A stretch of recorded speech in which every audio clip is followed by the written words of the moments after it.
Hey! Je vous en ai déjà parlé lors de ma dernière vidéo, mais aujourd'hui je vais vous parler de l'Oracle d'Enquête, le nouveau jeu sorti par Emmanuel Ig. Donc Emmanuel Ig, c'est quelqu'un dont je respecte énormément le travail parce qu'il a une approche très intéressante du tarot, c'est-à-dire qu'elle se distance beaucoup de ce côté très divinatoire pour plutôt renforcer le côté développement personnel en fait. Ou en tout cas, le fait que c'est un outil qui est censé nous aider dans la vie et pas dicter notre vie, en fait, tout simplement. Donc là, elle sort un oracle et pas un tarot. Alors moi, je suis pas très oracle en temps normal, moi, je suis vraiment très tarot. Mais l'approche est intéressante et c'est pour ça que je vais vous en parler un peu. Alors voilà, l'oracle d'enquête, hein, c'est une très belle boîte en dur. Voilà, le jeu ne coûte que 19 € et quelques, donc moins de 20 €, c'est plutôt une bonne chose. Donc il m'a été envoyé par les éditions 404, je les remercie, parce que j'étais très curieux de voir ce que ça allait donner. Donc il se compose d'une boîte en dur, d'un livret d'enquête, du jeu forcément, qui est dans sa petite pochette, et d'un livret d'interprétation.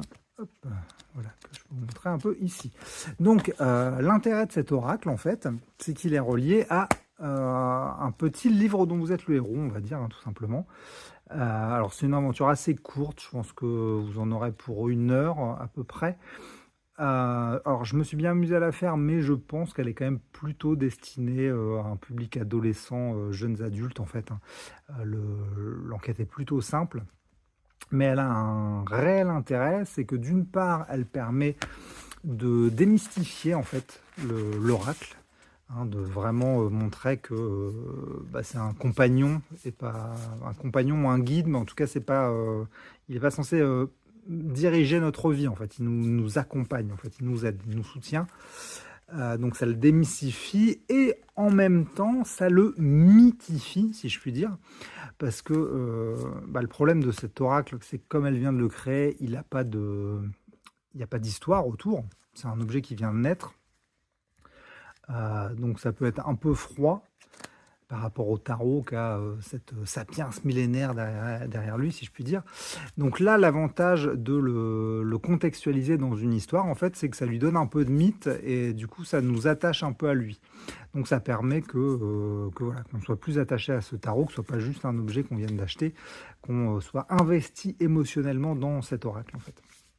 Donc voilà, l'oracle a un style très, pareil, très médiéval, en fait, très gravure, qui colle avec cette idée de lui donner du mythe, en fait, hein. Vous découvrirez un petit peu son histoire donc dans le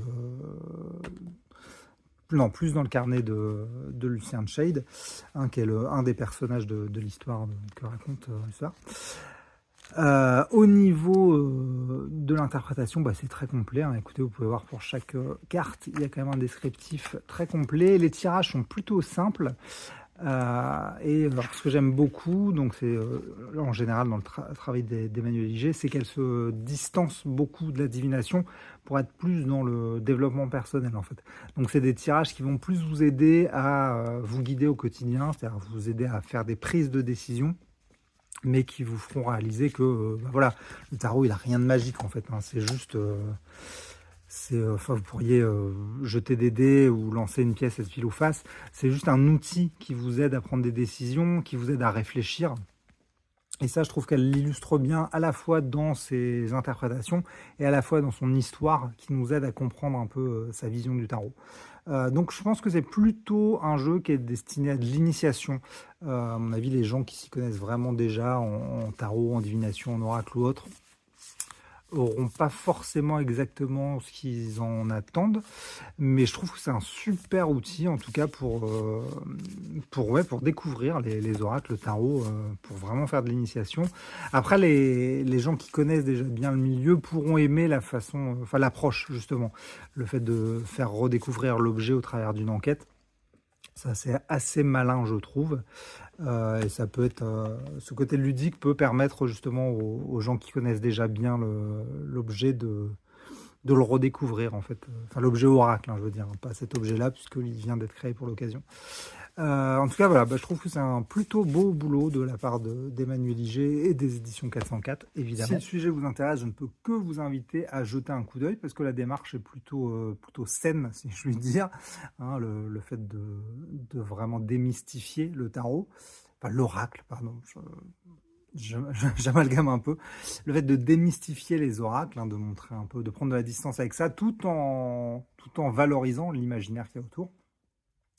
Et bah, c'est ça, c'est vraiment, c'est ludique, ça valorise l'imaginaire, et voilà, c'est une petite aventure et c'est un objet que vous pourrez être amené à réutiliser effectivement si l'approche vous séduit et que vous voyez ce que vous pouvez en tirer au quotidien. Voilà, donc une, jolie petite création d'Emmanuel Liger, donc l'oracle d'enquête aux éditions 404.